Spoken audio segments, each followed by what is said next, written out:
And I have to ask you, after reading this report from the Texas House of Representatives that finds fault with the entirety, the phrase they used was the entirety of law enforcement that were involved in this response to this school.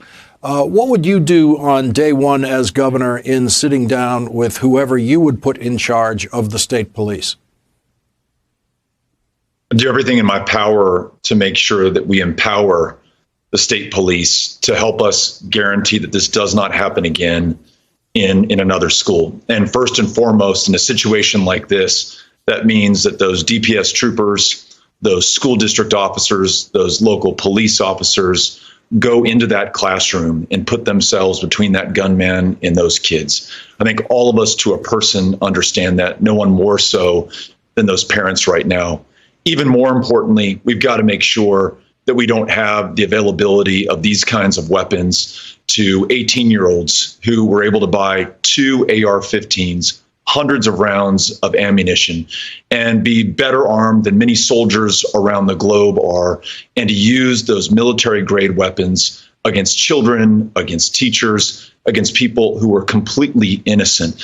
To see this happen in Uvalde, to know that it happened a few years ago in El Paso, Santa Fe High School, Sutherland Springs, Midland, Odessa, so many places across the state of Texas, is to know that this will continue to happen until we change course. The common ground is there, and it's obvious to all of us. Universal background checks, a red flag law, safe storage laws for those who have firearms to keep them locked up if you have kids in your household as well.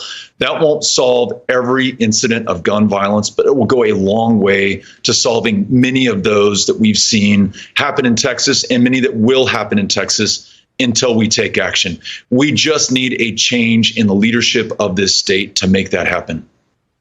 As you read the report that the House issued, a bipartisan report, you're turning pages in the middle of it where you're reading about this 17-year-old boy eagerly awaiting his 18th birthday so that he can take the money that he has hoarded and go buy two AR-15s, which he does immediately upon turning 18. And as you hold that, as you read that, you're just reading a law that writes itself, that makes that moment illegal on your 18th birthday, that delays that kind of right to buy weapons to at least 21. It seems like the most obvious thing for the governor of Texas to come out and support now. It's not just Democrats. It's not just folks who've been advocating for gun sense legislation for years in some cases. It's Republicans, it's gun owners, it's the Republican mayor of Fort Worth as just one prominent example, who are calling for exactly what you just described. At a minimum, let's wait until someone is 21 years old. They're going to have better judgment. Their impulse is going to be under greater control. They're less likely to do exactly what we just saw in Uvalde.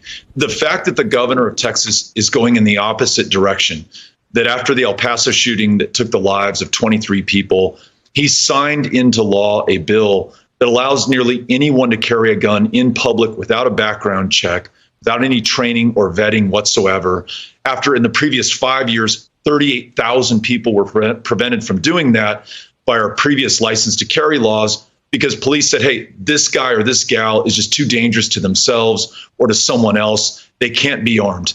Those same members of law enforcement begged the governor not to sign this into law. He did so anyhow, turned his backs on them. So as governor, you asked me this at the outset, I'm going to listen to law enforcement. They know that they're very often outgunned by people like this 18-year-old.